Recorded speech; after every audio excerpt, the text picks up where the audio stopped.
Assalamu alaikum. This is Aminul Islam Salman. Welcome back Technology Plus. Brand new video নিয়ে আবার আপনাদের মাঝে হাজির হলাম। আজকে আমি আপনাদের একটা বিষয় ক্লিয়ার করে দিব, যে bdx-টা কি সেটা আসলে আপনাদের ক্লিয়ার করে দেওয়ার জন্য অনেকে আমার কমেন্ট করছেন যে ভাইয়া bdx-টা কি বা bdx-টা কাজে কি কাজ আসবে, bdx এর বিষয়ে ক্লিয়ারলি একটা ভিডিও দেন আপনি, আমরা যত সহজে বুঝতে পারি। তো বিষয়টা হচ্ছে গিয়ে আমরা যারা ওয়াইফাই যারা ইউজ করি তাদের কিছু সিস্টেম আছে। সিস্টেম হচ্ছে কি, আমরা যারা ব্রডব্যান্ড সার্ভিস প্রোভাইড করি তারা হচ্ছে, যেমন ধরুন আমরা কয়টা ডাটা কিনি। একটা হচ্ছে আমরা ইন্টারনেট কিনি, দ্বিতীয়ত হচ্ছে আমরা ফেসবুক আগে আলাদা ছিল না, ফেসবুক আর ইন্টারনেট একই দিয়ে চলতো, একই ট্রাফিক দিয়ে চলতো। কিন্তু যখন থেকে ফেসবুকে ভিডিও এবং ফেসবুক বড় ধরনের আকারে পরিণত হয়েছে তখন থেকে ফেসবুকের আলাদা সার্ভার হয়ে গেছে, এখন ফেসবুক আলাদাভাবে নিতে হয়। তো ফেসবুক আলাদা, ইউটিউব আলাদা এবং ইন্টারনেটও আলাদা। তো তার সাথে আবার নতুন করে একটা যুক্ত হয়েছে, সেটা হচ্ছে bdix। আগে কিন্তু bdix ছিল না, আগে শুধু ইন্টারনেট ছিল এবং আলাদাভাবে ইউটিউব ছিল, ফেসবুক ইন্টারনেটের মধ্যেই চলতো। কিন্তু এখন ফেসবুকও আলাদা হয়ে গেছে, এখন আবার নতুন করে অ্যাড হয়েছে bdix। তো bdix এর যে ট্রাফিক গুলো ওগুলো bdix দিয়ে যাবে, এবং ইউটিউব যেগুলো আমরা ইউজ করি ইউটিউবের ট্রাফিক দিয়ে যাবে, ফেসবুকের ট্রাফিক দিয়ে যাবে।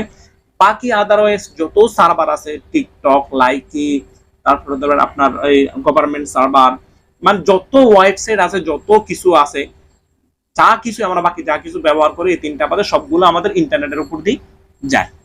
তো এখন কথা হচ্ছে যে bdix এই জিনিসটা কি, এটা কি শুধু বাংলাদেশে আছে না অন্য অন্য রাষ্ট্রে আছে? আসলে bdix-টা শুধু বাংলাদেশে ইউজ করা হয়, অন্য অন্য রাষ্ট্রে ইউজ করা হয় না। ওদের কি ইউজ করা আসলে সেটা আমি জানি না, কারণ bdix-টা অনলি শুধু বাংলাদেশের জন্যই। আর bdix-টা কি সেটা যদি আপনি একটু ক্রোম ব্রাউজারে যান বা গুগলে গিয়ে যদি লেখেন আপনি WHO হু ইজ bdix লেখে যদি আপনি সার্চ করেন তাহলে এখানে চলে আসবে বাংলাদেশ ইন্টারনেট এক্সচেঞ্জ। তো বাংলাদেশ ইন্টারনেট এক্সচেঞ্জ এটা হচ্ছে, bdx-টা হচ্ছে এমন একটা সার্ভার, যেমন ধরেন আগে যারা আমরা এফটিভি ইউজ করতাম, যেমন ধরেন আমার লোকাল একটা নেটওয়ার্ক আছে, আমার লোকাল নেটওয়ার্কে আমার একটা এফটিভি সার্ভার আছে। আমার এই এফটিভি সার্ভার থেকে শুধু আমার ক্লায়েন্টরা কি এফটিভিটা ইউজ করতে পারবে, অন্য কেউ ইউজ করতে পারবে না। কিন্তু এখন সবাই মিলে একসাথ হয়ে একটা সার্ভার গঠন করছে, যেটা নাম হচ্ছে bdix সার্ভার। তো এখানে এই bdx-টা কিন্তু সবাই ইউজ করতে পারে না, এখানে সদস্য হইতে হয়। তো বাংলাদেশের অনেকগুলা বড় বড় আইএসপি আছে যারা bdix সার্ভারটা ইউজ করে, ওরা সবাই মিলে একটা bdx যে সার্ভারটা ওটা গঠিত, সদস্য যারা ওটা ইউজ করতে পারে।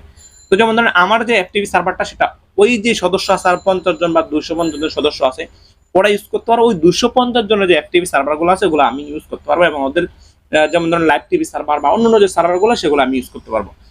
এখন কথা হচ্ছে bdix এর সুবিধাটা কি। bdix এর সুবিধাটা হচ্ছে, মনে করেন আপনাকে আপনার আইএসপি 10 Mbps ইন্টারনেট দিছে, তো আপনি 10 Mbps ইন্টারনেট ইউজ করতে পারতেছেন, এবং আপনাকে ওখানে 30 Mbps 50 Mbps ইউটিউব দিছে, বা 20 MB বা 30 MB ফেসবুক দিছে, আপনি ওগুলা ইউজ করতে পারতেছেন। এখন কথা হচ্ছে, আপনি এফটিভির বা যে bdx লাইভ টিভির যখন আপনি ইউজ করতে চান, তখন আপনার ওই যে র ব্যান্ডউইথটা দেওয়া হয়েছে আপনাকে, যেমন আমি আগে বলছি যে ফেসবুক দিয়ে ট্রাফিকে চলে, ইউটিউবের ট্রাফিক চলে, এবং বাকি সব ইন্টারনেটের ট্রাফিক দিয়ে চলে।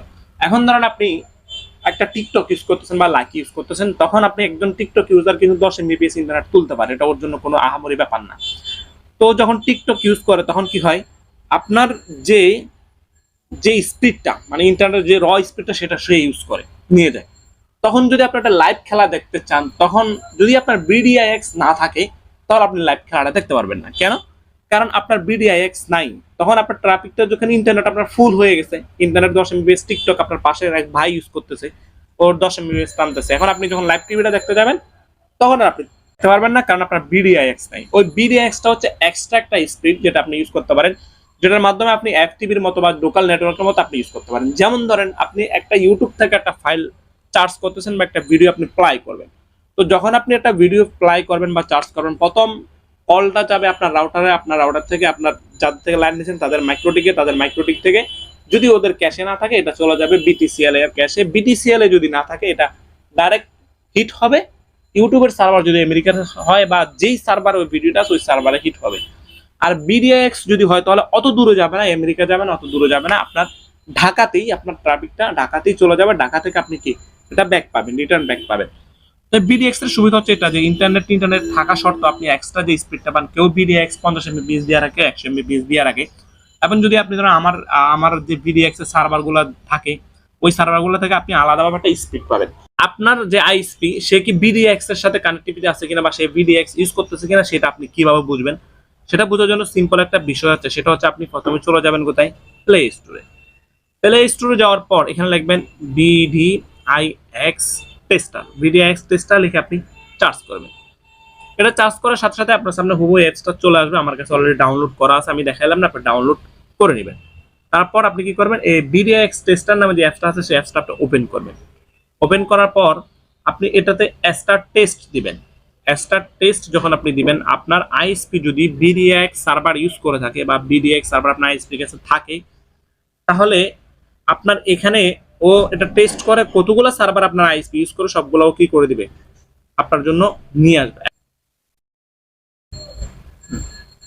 তো টেস্ট হওয়ার পর আপনার সামনে হুবহু এভাবে ইন্টারফেসটা চলে আসবে। তো একটু আমি ব্যাকে যাই, ব্যাকে যাওয়ার পর এখানে দেখেন টোটাল 133টা সার্ভার পাইছে, কিন্তু 33টা সার্ভারের মধ্যে আমি 34টা সার্ভার আমি ইউজ করতে পারবো বিডিএক্স এর।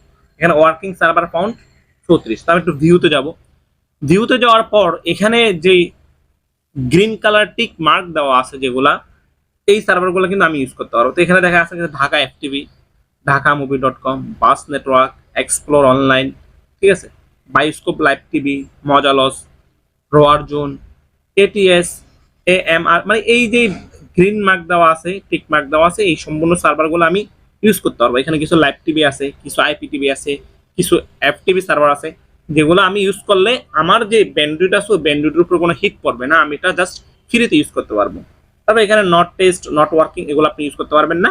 জাস্ট গ্রিন কালার যেগুলো আছে এখানে, এখানে বিডি লাইভ টিভি আছে বা অনেকগুলো লাইভ টিভি চাইলে আপনি এখান থেকে ভিজিট সাইট বা কপি ইউআরএল অ্যাড্রেস নিয়ে আপনি কি এখানে পেস্ট করে দিতে পারেন। তো এই সার্ভারগুলোতে আপনি খুব ভালো স্পিডে পাবেন, অ্যাপ টিভির মতো স্পিড পাবেন, অনেক ভালো ফেসিলিটি পাবেন। এগুলো চাইলে আপনারা ইউজ করতে পারেন যে আপনার আইএসপি আপনাকে কয়টা বিডিএক্স সার্ভার দিচ্ছে বা ওরা বিডিএক্স এর সাথে কানেক্টিভিটি আছে কিনা। তো আশা করি বুঝছেন যে বিডিআইএক্সটা কি, এটাই বিডিআইএক্স। আর বিডিএক্স সম্বন্ধে আশা করি আর কোনো কথা আপনারা বলবেন না, কারণ বিডিএক্স হচ্ছে একটা গ্রুপ, যতগুলো আইএসপি আছে অনেক বড় বড় আইএসপি মিলে একটা গ্রুপ করছে। ওই গ্রুপের ভিতরে এদের এক্সচেঞ্জ করে যে আমার ট্রাফিকটা, আমার অ্যাক্টিভিটি তুমি ইউজ করতে পারবা, তোমার অ্যাক্টিভিটি আমি ইউজ করতে পারবো, আমার লাইভ টিভিটা তুমি ইউজ করবা, তোমারটা আমি ইউজ করবো। ওই আমরা গ্রুপে যেমন একজন এসএমএস দিলে সবাই পাই, সেম টু সেম এই বিষয়টা হচ্ছে বিডিএক্স হচ্ছে এরকম, জাস্ট অনলি বাংলাদেশের জন্য। যদিও না বুঝে থাকেন কমেন্ট করে জানাবেন। ভিডিও ভালো লাগলে চ্যানেলটি সাবস্ক্রাইব করে দিবেন। সবাই ভালো থাকবেন, খোদা হাফেজ।